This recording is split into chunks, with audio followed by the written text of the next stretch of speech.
I'm in heaven, and my heart beats so that I can hardly speak, and I seem to find the happiness. Tudo bem?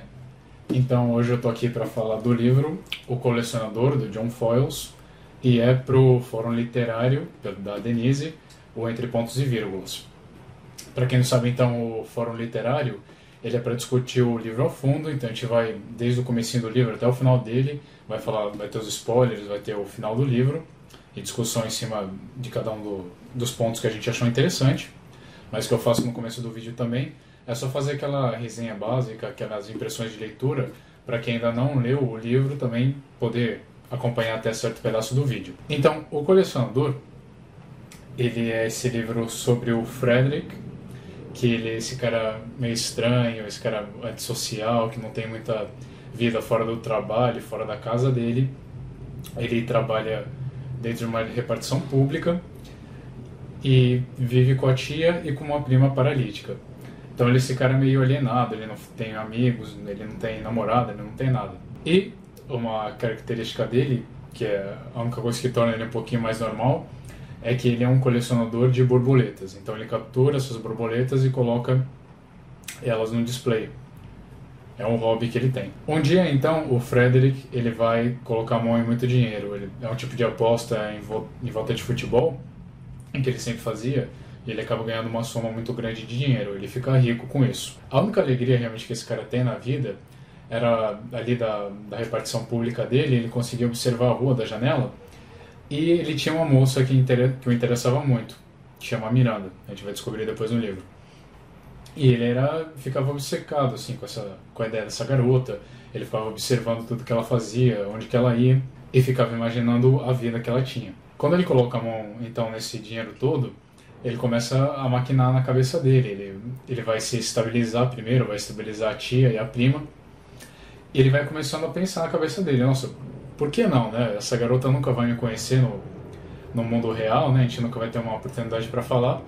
Por que eu não faço alguma coisa? E esse fazer alguma coisa é que ele decide colocar essa garota na coleção dele também. Ele vai raptá-la. E o romance, então, é que vai realmente começar a partir desse ponto, que é um romance psicológico entre a vítima e o seu captor. Ela fica trancada dentro de uma casa que ele comprou, na parte do porão. E o romance inteiro, todo o enredo, toda a história, é como vai se desenvolvendo o relacionamento deles, o que vai acontecendo dentro daquele porão, como que vai ser essa relação entre os dois. O romance em toda em primeira pessoa, como ele é escrito, e é para colocar a gente na cabeça dentro desse personagem, o Frederick, esse loucão, para a gente meio que tentar entender ele, ver o que está acontecendo. E a primeira coisa que eu tenho que falar do livro é que o personagem dele é muito bem escrito. Ele é exatamente o que você pensaria de um maníaco desse tipo. Ele tem algumas características que são próprias dele, do que ele quer, porque ele quer ter a garota lá, a Miranda lá, como essa parte de colecionador, né?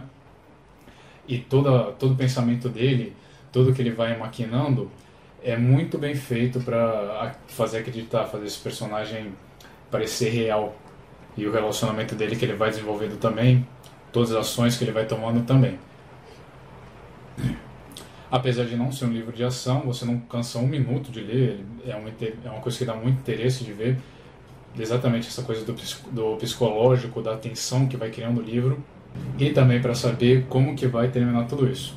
O livro tem ali uma parte no meio sim, que ele fica um pouco mais lerdo, que é uma coisa quando vai para um outro ponto de vista, mas quando ele já retoma numa parte mais emocionante de novo, e você vai numa sentada só até o final do livro. E é um livro que eu recomendo, eu dei 4 estrelas para ele. É muito interessante de você ler, é uma história muito bem escrita. E quem quiser ler alguma coisa nessa parte mais romance psicológico, nessa parte não exatamente policial, mas que envolve um caso de rapto, então a partir de agora, se você não leu o livro ainda, eu vou convidar a parar o vídeo, porque a gente vai entrar um pouco mais a fundo na história, para poder fazer a discussão conforme. Então, explicando mais um pouquinho mais a fundo o que eu estava falando ali no começo do vídeo, eu gostei muito do personagem do Frederick. Cada vez que eu ia lendo, essa coisa dele colocando a culpa na Miranda sempre que alguma coisa acontecia, sempre que ele ficava irritado, essa coisa da excitação dele vir da violência vida ele conseguir controlar a garota. É por isso que eu achei que ele é muito bem escrito. A gente está colocado dentro do pensamento dele, então é feito tudo para parecer essa coisa que é super normal, que é a linha de pensamento dele, e isso me fez parecer real o tempo todo. É exatamente o tipo de personalidade que um cara do tipo dele deveria ter. Uma coisa que eu achei interessante é que eu estava pesquisando um pouco sobre o livro, e parece que tem muitos relatos da polícia de que vários tipos de assassinos, de predadores desse tipo, muitos deles tinham o livro do colecionador ali na coleção deles. Parece que era uma coisa que eles mesmos que se baseavam em cima disso. A Miranda, não que eu não tenha me importado com ela, ela é um personagem super, super importante, claro, mas para mim o romance não deixa de ser exclusivamente sobre o Frederick. Ela tá lá apenas como podia estar com qualquer outra garota. O negócio é que foi a primeira dele.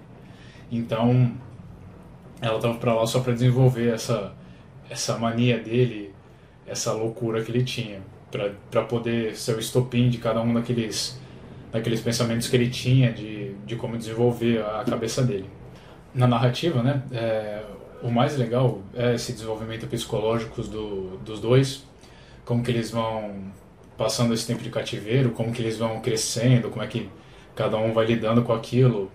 A Miranda tentando agradar ele, tendo aquelas mudanças de humor, e ele ficando cada vez mais certo de aquilo que ele tem que fazer, que ele está fazendo uma coisa certa. Esse desdobramento durante a narrativa é que me prendeu mais. Eu obviamente não sei nada sobre psicanálise, né? A gente tem agora uma outra youtuber aí para falar um pouquinho mais disso. Eu estou interessado no vídeo dela para saber. Mas apesar disso tudo, uma parte que eu achei meio entediante no livro foi ele no meio, a segunda parte, quando a gente vai pegar o diário que a Miranda escreveu. Esse relato dela, apesar de ser importante para essa parte do psicológico, tem uma hora que fica meio chato, mistura demais, eu achei, com a vida passada dela, com essa vida amorosa dela, com as coisas que ela tá pensando. Eu acho que podia, sei lá, pra mim podia ter sido um pouquinho mais reduzido nessa parte da vida dela, para dar lugar realmente ao que ela estava pensando no cativeiro. Ficou um pouquinho comprido essa parte, era a única parte que eu às vezes não estava tão afim de ler. Mais uma coisa que eu achei sobre o Frederick, sobre como o John Foyles resolveu escrever sobre ele, até um pouquinho sobre essa história de quando a gente coloca esse tipo de personagem em romance.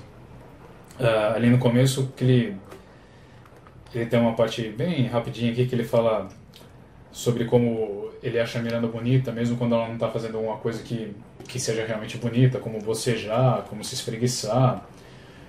Então ele está vendo a beleza dela independente do que ela faz, ele está apaixonado realmente, ou pelo menos está delirando que está apaixonado. Isso para mim é uma coisa que na verdade só existe em um relacionamento saudável, sabe? Você está namorando uma pessoa, aí sim você não se importa com o que ela faz, esses defeitinhos da pessoa, aí sim eles são coisas que realmente se tornam bonitas para você, depois de um tempo de relacionamento.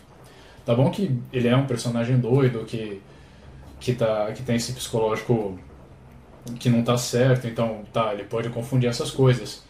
Mas o problema para mim nisso fica uma coisa meio de humanização, meio de romantização desse tipo de personagem, desse tipo de pessoa que faz esse tipo de coisa.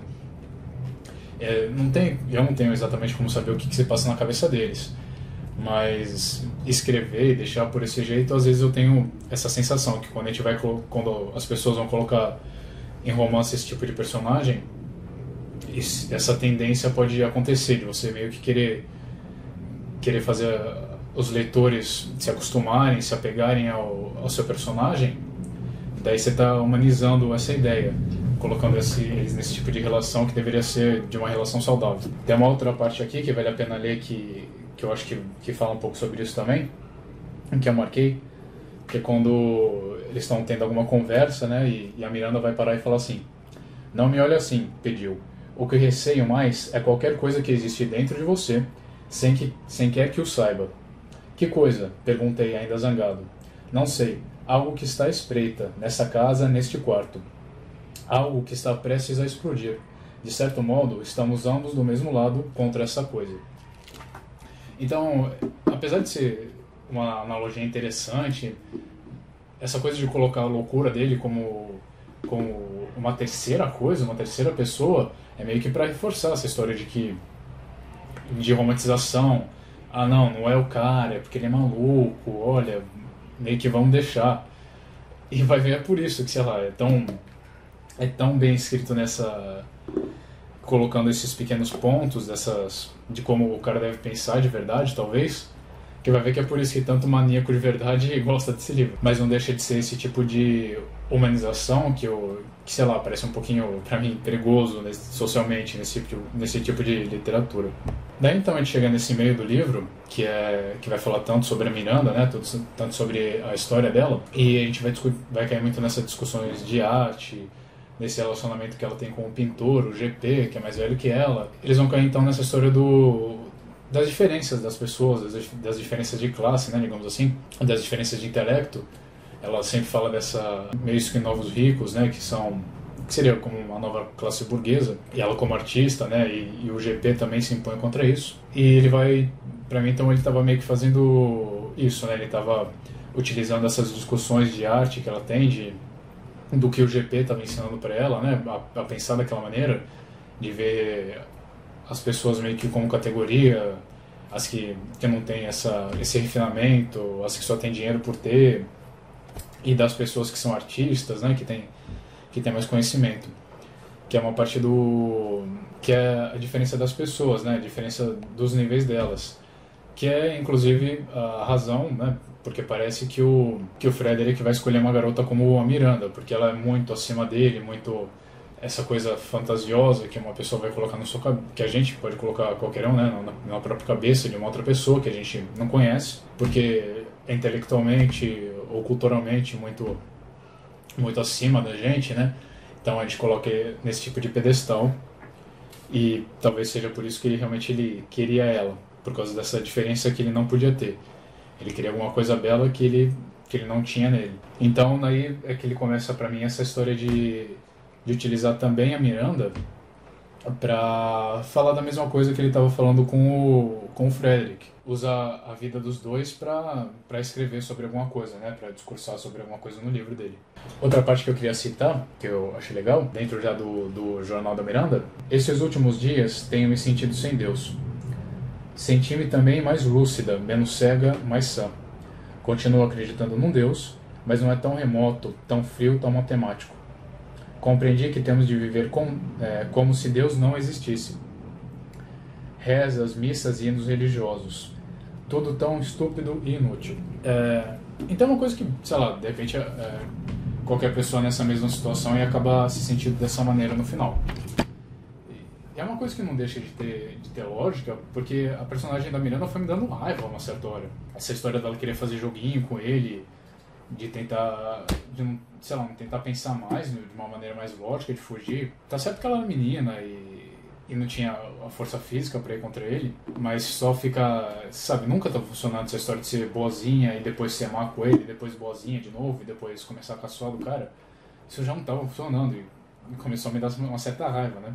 Por isso, quando eu tive que chegar no meio e ler de novo sobre as táticas dela, agora do ponto de vista dela, é por isso até que ficou um pouquinho mais entediante. Então, é um parágrafozinho assim que eu achei que ilustra bem. Você tem que, realmente, por que está acontecendo isso? Você tem que parar e ser são, ser lógico, ser frio nesse tipo de situação. Não dá. Daí a gente chega um pouquinho mais adentro no jornal dela, e tem essa parte também que eu achei legal. Que ela vai falar: tenho pensado muito, não pela primeira vez, no que seria viver com GP. Tenho a certeza de que me enganaria, de que me deixaria, de que seria brutal e cínico comigo.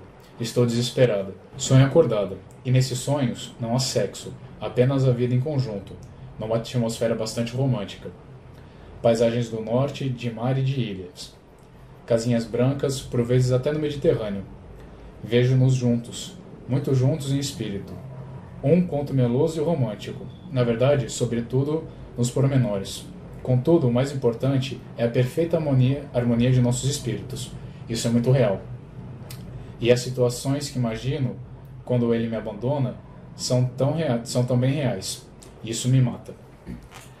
Acho que foi nesse ponto do livro, então, quando a gente já está chegando ali no finalzinho da vida dela, ela inverte o papel, simplesmente. Ela se torna o Frederick, né, o Caliban. Ela está pensando exatamente igual ele pensa no começo do livro, antes de raptar ela, do porquê raptar ela, de ter essa coisa que, eu vou viver maravilhosamente bem com essa pessoa, que não serve pra mim. Imaginar essa coisa da casinha branca, imaginar uma vida, essa parte do não ter sexo, de ser um relacionamento tão puro, que é um relacionamento apenas espiritual. Então deve ser alguma coisa, provavelmente, que acontece em cativeiro, não sei, uma síndrome, alguma coisa, de que a pessoa, de repente, começa a pensar igual ao captor dela. É realmente um dos pontos que faz do livro tão interessante, essa mudança na personagem, esse ponto de vista que ele consegue instalar também na capturada. A gente vai chegando no final do livro, né?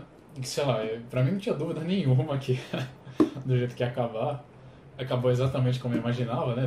Da Miranda morrendo e ele escolheu outra garota. Eu ficava nisso na cabeça, como é que ele vai conhecer, exatamente que ele vai conhecer outra garota, se vai ser exatamente no finalzinho, a última frase do livro que vai ser isso, ou se ia delongar mais um pouquinho. E também só não sabia exatamente como que ela ia morrer, mas eu achei que, apesar dessa parte de ser previsível, o final não estraga, porque não é sobre isso que é o livro. O final é para ser desse jeito mesmo. Esse tipo de história só vai acabar assim. É sobre o desenvolvimento que eles tiveram e é por isso que eu gostei. Então é isso, foi as impressões que eu tive lendo o livro, né? Lendo ele inteiro. Eu gostei muito de John Foyles, eu vou atrás de mais coisa dele para terminar de ler. Eu quero muito saber o ponto do resto do pessoal. Então agradecer de novo a Denise pelo fórum e a gente fica até a próxima então.